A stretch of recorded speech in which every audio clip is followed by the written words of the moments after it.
All right. So next up, I have some disappointing news. Earlier this week on Sunday was the DNC chair election, and my preferred candidate, Ben Wickler, who had the endorsement of many elected Democratic officials, uh, party leaders, party members, lost pretty resoundingly to Ken Martin, who was considered the front runner through the most of the race, but it was considered to be tighter between Ben Wickler and Ken Martin towards the end after a slew of endorsements went towards Ben Wickler. Ken Martin was the, or I guess still is the Minnesota chair, the DFL chair, but is considered somewhat more moderate compared to Ben Wickler, and may not be able to meet the moment that is currently needed with the lack of organizing and grassroots supports within the Democratic Party, which we saw happen in 2024.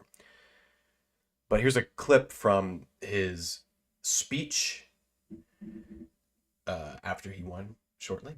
This was a few days ago. Thank you so much. Thank you. Well, look, thank you so much. Thank you. Thank you.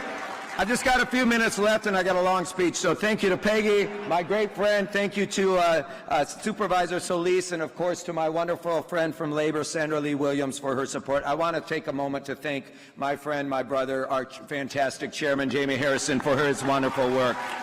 Look, to my fellow Democrats, we got punched in the mouth in November. There's no two ways about it. I'm running for DNC chair because it's time to get off the mat, to dust ourselves off, and to get back in this fight. A lot of people in this country right now are going to need us to walk and chew gum at the same time, meaning we're going to have to fight the extremes of Donald Trump while we make a sharp case to families in both red states and blue states about why they should trust us with their votes. The thing is this: when the Trump agenda fails Americans, which it most certainly will and already has, we have to be there with a legitimate alternative to this chaos. You know, while Donald Trump was being sworn in, Sandra and I marched with labor leaders outside of Ebenezer Baptist Church, the home of Dr. Martin Luther King Jr. As we marched, in the streets of Atlanta, we sang the song, the old Union song, "Which Side Are You On?" For a pro-labor progressive like me, who is a guy who has carried a union card and organized for the labor movement throughout his life, that cuts straight to my core. For the past few nights and for these brief moments of stillness that we get these days, I keep thinking about that song. As we move through the next year, Democrats need to ask ourselves each day, whose side are we on? Which side are we on? Are we on the side of the robber baron, the ultra-wealthy billionaire, the oil and gas polluter, the union buster, or are we on the side of the American working family, the small business owner, the farmer, the immigrant, and the students? Let me tell you, I know which side I'm on. I know which side you're on. Let me tell you, folks, look, Black History Month started today. So are we on the side of this grotesque brand of politics that bans us from observing this month, stops us from celebrating the legacy of Dr. We get the gist. Decent rhetoric, not terrible. There's explicitly calling out billionaires, oil executives, oligarchs. It's decent rhetoric. It's not terrible. Ben Wickler was making similar remarks. There's pro-immigrant rhetoric there. You know, the same side as the American workers as is the immigrants. However, he's also made comments about only keeping out dark money, taking money from good billionaires.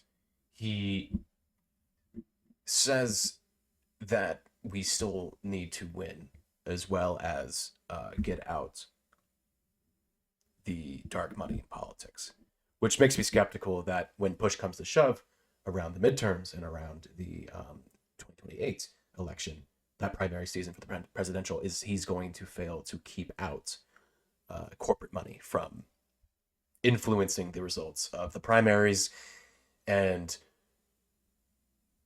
the presidential nomination process. Here's a clip. This is from MSNBC, unfortunately on Instagram, but here's a clip of kind of the contradictions being laid out here, which makes me a little bit skeptical about where he really stands. Martin, you said that there are a lot of good billionaires out there who have been with Democrats, who share our values, and we will take their money. But we're not taking money from those bad billionaires. What is a good billionaire and what is a bad billionaire in your view? I'm going to say this because I think it's really important, right? Many of us on this stage want to end Citizens United. We want a complete overhaul in our campaign finance system. We want to get dark money out of politics, right? And for me and for many folks here, as we raise money, we only raise money from people who share our values. I will make this commitment to everyone. I will work my ass off to make sure we push to get the corrosive impact of money out of politics. We've got to change this. We raised and spent over $10 billion just last year in 2024 on elections on the Democratic side. And the presidential race, $2.5 billion. It's obscene. We've got to reverse course.